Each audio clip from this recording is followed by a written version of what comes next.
Silver bodies. Silver bodies.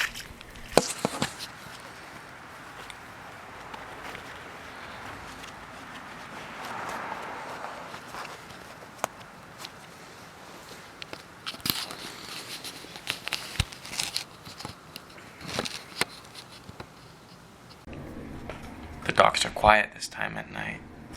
Beneath them, waves crackle. They build up into great caps of light. In the dark, it all looks so bright. They capture the light of the moon and spin it into their own drunken paintings of love. 4 men stand in the waters. One is just up to his knees.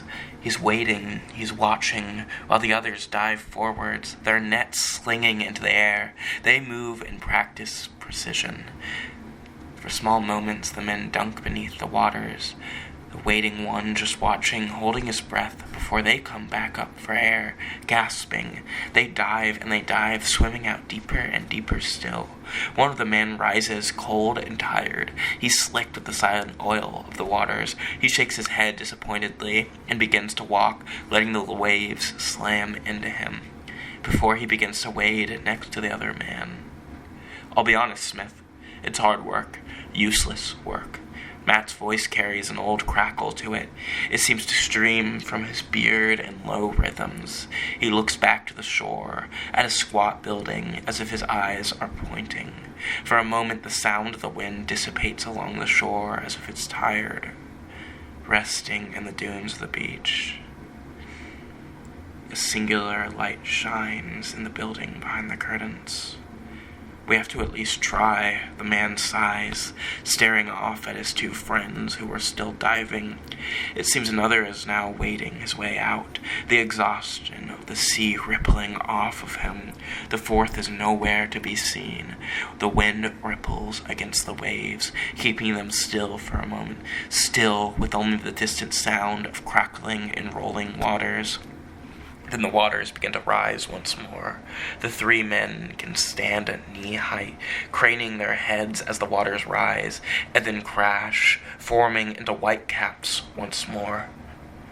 What the fuck are we meant to do?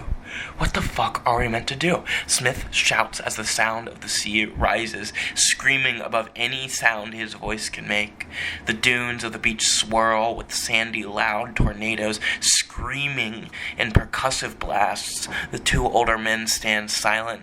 Smith looks to Matt, who simply stands still and tall. The dunes swirl, and paintings of the moon grow long and wild among the waters. Then he dives forward in desperation, his body dunking beneath the waves into the water below. Silence fills his world for a moment, bubbling around him before the percussive scream is physicalized into a great force that pushes him down into the rocky ground of the sea. Smith imagines a body that is not his. He imagines 8 limbs erupting from his skin, crawling out of it. He hears the sound of the humming ocean at night, not its scream, but a buzz, long and quiet, echoing along the waters. Then his body is thrown along the shore. The 2 older men watch before turning to see their friend burst from the murky waters.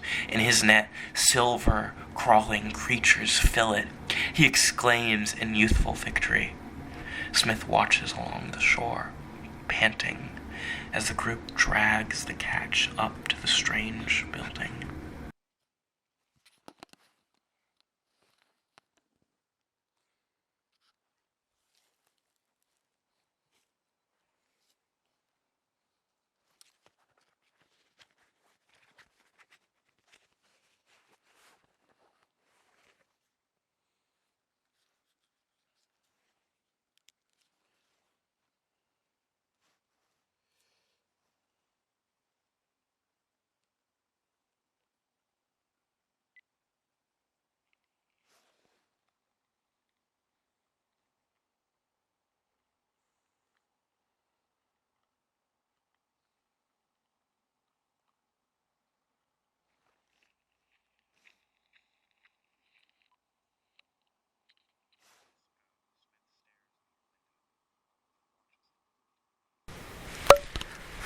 A few months ago, Smith stares out a window while a woman watches him.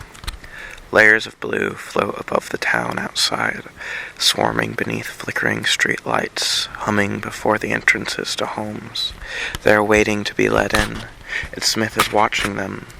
The woman lays reclined in bed, her eyes glaring. He turns his head up to the sky, prancing with light. Small dots fire across it.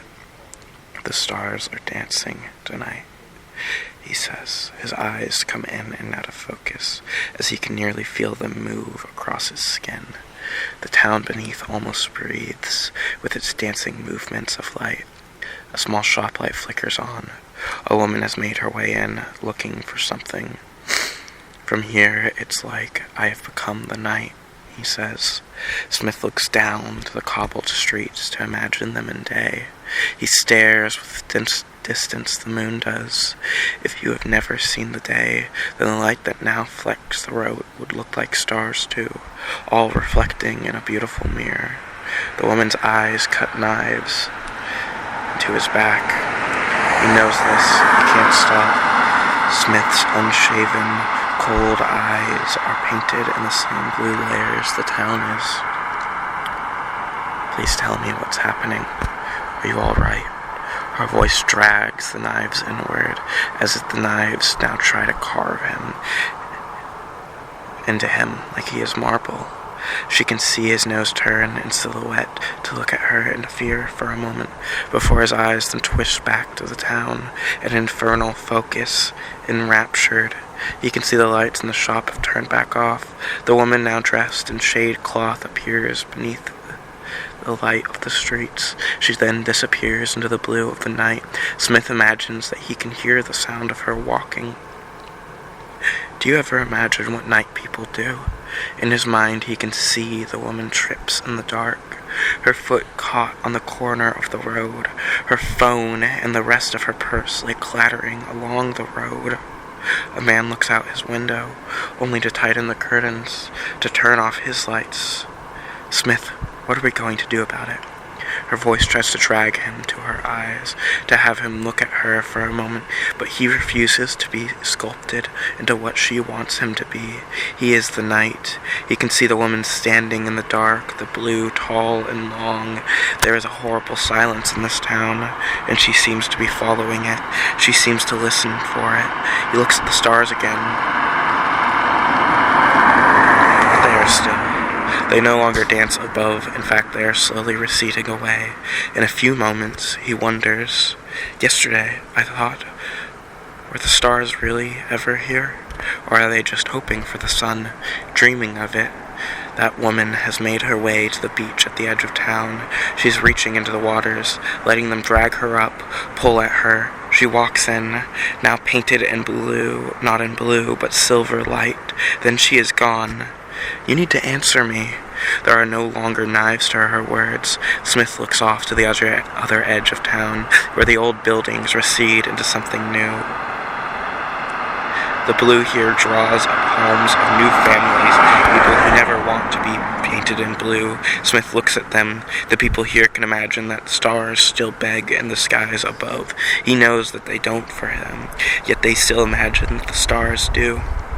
It's odd that some imagine the stars. I'll never see them how my father did. We rob light from all things. I have to go. I wish I was part of the light, Smith says, finally looking back. The door opens, and she walks out, painted in the red lights of the hostel.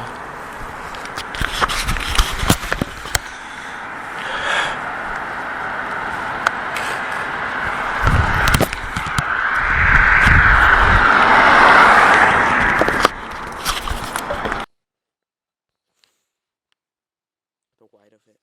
He puts his hands into it, lets him feel them grow silver. His job is to make it useful again. Give form back to the product. He draws it up with one hand, stretching it out with another, making the dust in the pan grow tall. He whispers quiet words to it, words he does not know, yet he still leans in close when he says them, a secret only they know. His shape turns round his hands. When he was hired, he was told that his job is the most important in the whole company. He doesn't feel useful. He feels nothing. He feels forgotten, In this corner of the warehouse, the dust does begin to take shape, however. It listens to his commands, rising and falling with each breath of his. Then the dust stares into his eyes.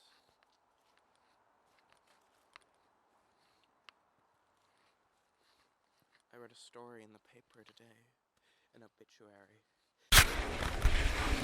Inside Smith's workplace, it is very loud. People are shouting, groaning, laughing, and cajoling. The voices bounce across the thick concrete walls. They fall among the small wooden walls that are set up along the space into ears listening for any sort of entertainment. It is loud, too loud to hear any one word, any one joke, anything. Too much. It's funny how it feels, a voice says. Some folk here hate their job. They complain about the long hours, the work they have to do in the day, and then they have to go out and gather goods from the sea at night. Mostly, these are the sifters. All day, they take out dried bits of silver shapes from bags, they crush them up and place them into gyrating metallic machines that shift the shapes, leaving nothing beneath but a fine dust. The shapes leave their hands cut up, making them come home to wrap their hands in cold fabrics when their day is done. I love the colors they leave behind. It's like the shining sun, the moon in winter. A voice says, a voice whispers, a voice calls. Others love it. People that have worked here long enough understand that this job is better than any of the others in town. It pays better. It's hard work, but it pays better than nearly anything they've ever done before or ever will do. These people smile. They smile as they lay the dust out in thin sheets, press it down flat and compressed, and stop to watch it shine. The dust echoes in their eyes, flicking up at them in large clouds of dust as they lay it along the sheets. It changes them too. By the end of each day, that joy is seen in them, seen in the silver glint their eyes take. When they walk home, it's like that dust clouds them, not as fog does, but as smoke does, falling from each and every pore. It's disgusting to Smith how happy they are. The small sheets of dust are put on a conveyor line where they sit before they are dragged to him. I don't know what I'm gonna do when I get home. Maybe just sit. Maybe just cry, a voice says in the echoing halls. So this job is to make the dust useful. He spends the day watching it get dragged across the room to the table where he sits, and with each glance he feels 1,000 eyes glance and crawl across his skin. He started wearing button-ups, long sleeves, quiet colors. It's easier to put those on each morning, and easier to bear being stared at in those. Each time a pan makes its way to his section of the large warehouse, he stands, and he thinks, my time has come. He lurches to the pan and picks it up, making sure to shake it out. His boss told him to do that before she left one night. Always do that. Then she left into the darkness. He lurches back to his desk and sits to stare at the kaleidoscoping colors of the dust, the white of it. He puts his hands into it, lets him feel them grow silver. His job is to make it useful again, give form back to the product. He draws it up with one hand, stretching it out with another, making the dust in the pan grow tall. He whispers quiet words to it, words he does not know, yet he still leans in close when he says them, a secret only they know. The shape turns around his hands. When he was hired, he was told that his job is the most important in the whole company. He doesn't feel useful. He feels nothing. He feels forgotten in this corner of the warehouse. The dust does begin to take shape, however. It listens to his commands, rising and falling with each unknown breath of his. Then the dust stares into his eyes. I read a story in the paper today, an obituary. It was about a man, I think an artist of some sort, or he thought himself to be an artist at least. He built a small shed in the back of his yard, real small. He filled it with everything he loved, everything he didn't love too. He said to his neighbor, the man who found the fire, that he wanted that room to be so full that nothing could escape. No sound, no ideas, nothing. Smith makes men. He makes them out of dust. He doesn't make them like the bodies he sees in the water, and he doesn't make them like himself either. He makes them strong and handsome. He lies each body out on the table before he's done perfecting the musculature. Sometimes he stands back to stare. Is his job to make something horrible out of something once beautiful? The silver body before him, however, is like no man. It is thin, brittle bones and clacking teeth, a jaw sharp like a knife. It is eyes more beautiful than anything ever should hold, a body like the sea, cold and futile. Smith dreams of these bodies on ships. He dreams of them standing at the bow, loading their guns. He wakes up and knows what they do to the sea. Sometimes he walks out from his home, down the quiet blue roads. He stands at the beach, watching the waves crash quietly and beautifully against the moonlight. He follows the light, making shapes in the water with his eyes. He imagines bodies dancing in the water, eight-limbed and rolling back and forth. Sometimes he dances with them. Silver bodies. Silver bodies.